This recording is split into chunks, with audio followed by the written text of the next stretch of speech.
হয়েছে, কিন্তু আমাদের বেশ কিছু কার্যকর্তা, সংখ্যাটা আমি এখনো বলতে পারছি না, তাদের মানে আমাদের জেলা স্তরের কার্যকর্তারা সেখানে ছুটে গেছেন, তাদেরকে উদ্ধার করে হাসপাতালে নিয়ে আসা হয়েছে। বেশ কয়েকজন মানে জখমটা খুব বেশি, মাথায় আঘাত লেগেছে অনেকের।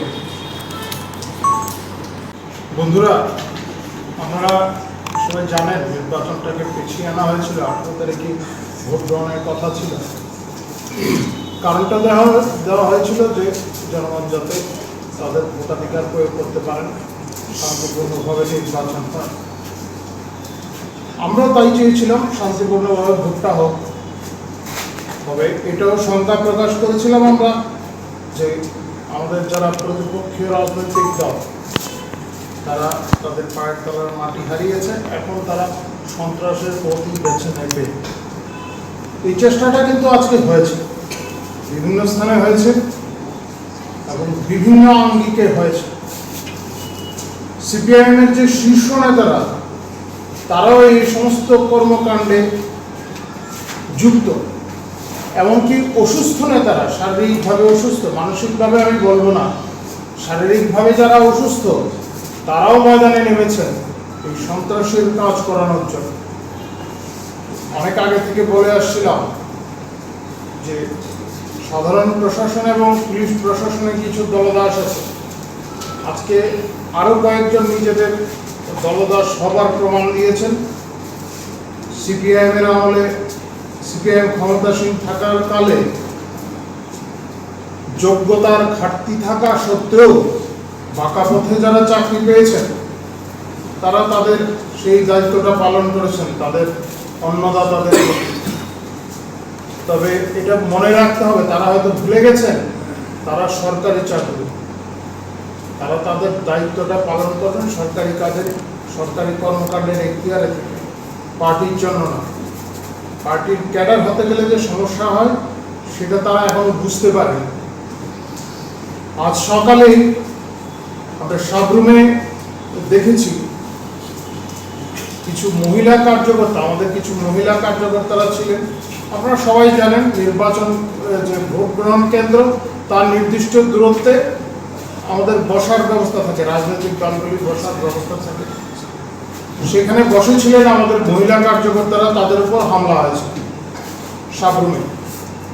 মোটামুটিভাবে আমরা দেখছি যে দক্ষিণ জেলাতেই আক্রমণটা তারা কেন্দ্রীভূত করতে পেরেছেন, অন্য কয়েকটি ক্ষেত্রে অল্প বিস্তর হয়েছে। তো সেখানে মহিলা কার্যকর্তাদের উপর হামলা হয়েছে। আমরা আমাদের তরফ থেকে পুলিশকে জানানো হয়েছে, পুলিশ কিন্তু সঠিক সময় সেখানে যায়নি। আমাদের প্রথম থেকেই আমাদের এখান থেকে মেসেজ দেওয়া ছিল যাতে আমাদের কার্যকর্তারা কোনো প্ররোচনার ফাঁদে পা না দেয়। ফলে তারা রিটালিয়েট করেনি, প্রত্যাক্রমণটা করেনি, আমাদের তরফ থেকে হয়নি। কিন্তু আমাদের নির্বাচন আমাদের জন্য প্রায় শেষ, কয়েকটা বুঝে এখনো চলছে। এখন পর্যন্ত যা জানা গেছে এবং 81, 82 আছে, হয়তো বা টোটাল 84-এর কাছাকাছি যাবে, যেটা ত্রিপুরার স্ট্যান্ডার্ড ভোটিং, যেটা 11 তারিখে হয়েছিল, যেটা 2014-তে হয়েছিল। So as far as we are concerned, voting has been normal.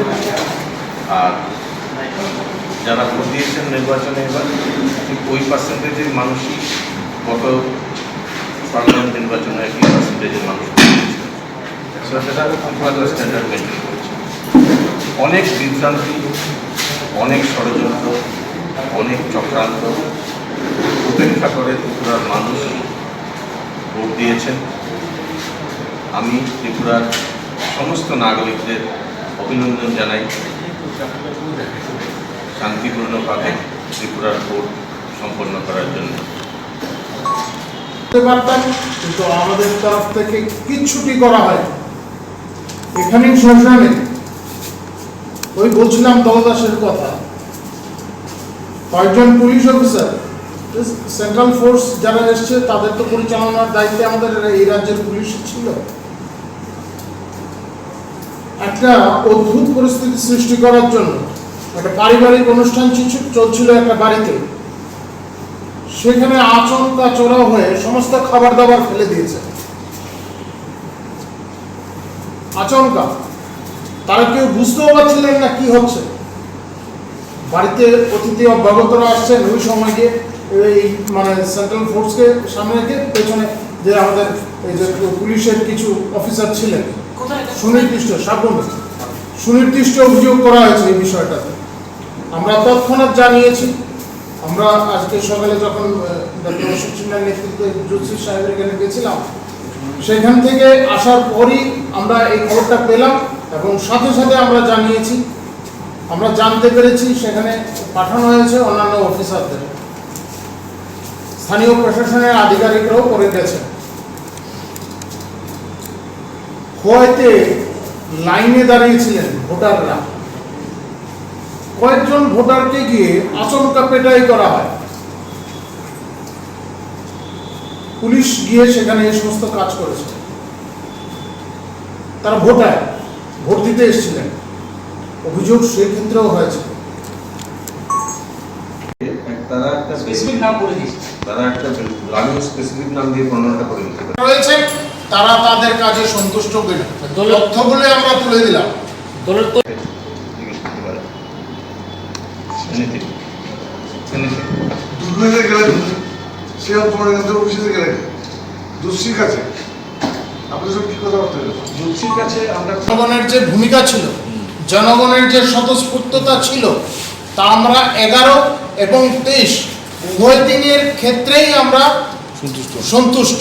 কোনো দিনই কোনো ডকুমেন্টসও দিইনি, but he has called us after elections, তখন গিয়ে ডিটেলস আলোচনা করছি, ডিটেলস পয়েন্টগুলো দেবো কি কি আমাদের পয়েন্টস আছে। ওনার সঙ্গে আপনার সিস্টেমটা আলোচনা হয়েছিল, কারণ ওনার সঙ্গে আলোচনায় আপনি সন্তোষ প্রকাশ করছেন তো? আমরা বেশ সন্তুষ্ট থাকি, জুলসি সাহেবও বেশ সন্তোষ প্রকাশ করছি। সিপিএম দল তো করতে, সিপিএম দল কিন্তু আলটিমেটলি এই ফাংশনটা ইলেকশন কমিশনের, ইলেকশন কমিশন অ্যাজ পার ল যেটা করে কোনো ধরনের প্ররোচনার ফাঁদে পা না দেন। ভোটের সময়সীমা, ভোটদানের যে সময়সীমা, সেটা শেষ হওয়ার কিছুক্ষণ আগে ময়দানে নেমেছেন আমাদের রাজ্যের প্রাক্তন মন্ত্রী তথা বিধানসভার উপনেতা, বিরোধী দলের উপনেতা বাদল চৌধুরী। উনি ময়দানে নেমে প্রথম তাদের ক্যাডার বাহিনীকে কাজে লাগানো হয়েছে, কারণ ভোট শেষ হয়ে আসছে। ওই অবস্থায় আমাদের কার্যকর্তারা একটু রিল্যাক্টেন্ট অবস্থায় ছিলেন। তাদের যাকে যেখানে পেয়েছে ওখানে মারধর করেছে। এখানে শেষ হয়নি, এরপর আচমকা সুরক্ষা বাহিনীকে কাজে লাগানো হয় পেটাইয়ের জন্য। ঘরে ঘরে ঢুকে আমাদের কার্যকর্তাদের পেটাই করা হয়েছে। মানে বিষয়টা চিন্তা করে দেখুন, একজন বিধায়ক, উনি বিধায়ক দায়িত্বশীল পদে আছেন, উনি বিষয়টাকে পরিচালনা করেন, পুরো দাঁড়িয়ে থেকে পরিচালনা করেছেন। আমরা নির্বাচন কমিশনকে এই বিষয়ে বিস্তারিত জানিয়েছি, চিঠি চলে গেছে এবং ঘটনা যখন সূত্রপাত হয়েছে তখন আমরা প্রথম SMS-এ যে আমাদের বিশেষ পর্যবেক্ষক ওনাকে জানিয়েছি, তারপর লিখিত আকারেও কমপ্লেন গেছে। আমরা জানতে পেরেছি we're not involved in this. আমাদের কাজ আমরা করছি, ইলেকশন কমিশনের কাজ করছি। সো ইলেকশন কমিশন কি করবে না করবে তারা তারা উস্কানি দেওয়ার চেষ্টা করছেন, নানাভাবে অশান্তি বাঁধানোর চেষ্টা করছেন। পুলিশ সেখানে ছিল, কার্যকর্তারা ছিলেন, বিভিন্ন দলের কার্যকর্তারা ছিলেন। সেখানে আচমকা দেখা গেল পুলিশের গাড়ি করে ভোটারদের নিয়ে আসা হচ্ছে। অদ্ভুত ব্যাপার। ভোটাররা যদি মনে করেন তারা সুরক্ষিত নন, তারা হুমকির মুখে আছে, এই অবস্থায় তারা সাহায্য চাইতে পারেন, পুলিশ রক্ষী হিসাবেই থাকবে। পুলিশের গাড়িটা ভোটারদের আনার জন্য ব্যবহার করা যাবে, এই ধরনের কোনো নিয়ম নেই। আমরা জোশী সাহেবকে জানিয়েছি, এই ক্ষেত্রে তিনি এসপির সঙ্গে কথা বলেছেন, আমাদের সামনেই কথা বলেছেন এবং উনি বলেছেন চট জলদি ব্যবস্থা নিতে। আমাদের সামনেই নির্দেশগুলি এসছে। একই ধরনের ঘটনা জোড়াইবাড়িতে হয়েছে, আমরা শুনেছি।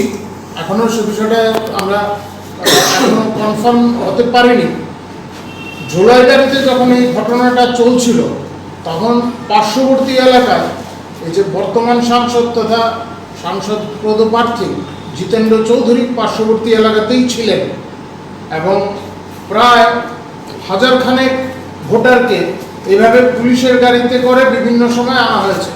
বিভিন্ন সময় এই জিনিসটা খুবই পুলিশের যে ভূমিকা সেই ক্ষেত্রে যথেষ্ট চিন্তার বিষয় এবং নির্বাচন কমিশন তাদের দায়িত্ব এই ক্ষেত্রে কতটুকু পালন করতে পারছেন, নির্বাচন কমিশনের যে স্থানীয় আধিকারিকরা তারা এই ক্ষেত্রে তাদের দায়িত্ব কতটুকু পালন করতে পারছেন সেটা নিয়েও কিন্তু প্রশ্নচিহ্ন তৈরি হয়েছে। একটা প্ররোচনা আছে, নানাভাবে হুমকি টুমকি দেওয়া হচ্ছে বিভিন্ন এলাকায়, সামাল দেওয়ার দায়িত্ব নিয়েছে। আমরা আশাবাদী সেটাই স্বাভাবিক, কিন্তু এমনভাবে চলা যাবে না। সরকারি চাকরিতে থাকতে হলে ওনাকে নিরপেক্ষভাবেই কাজ করতে হবে, এটা তাদের বুঝতে হয়তো আরেকটু সময় লাগবে। যেটা ছিল 11 তারিখে, আজকে অবশ্য তারা খুব বেশি কমপ্লেন করেনি, আমরা আটকাছি বলেছি। আটকালেও 20%, না আটকালেও 20%, বুঝতে পারেন কতজনকে আটকেছিল।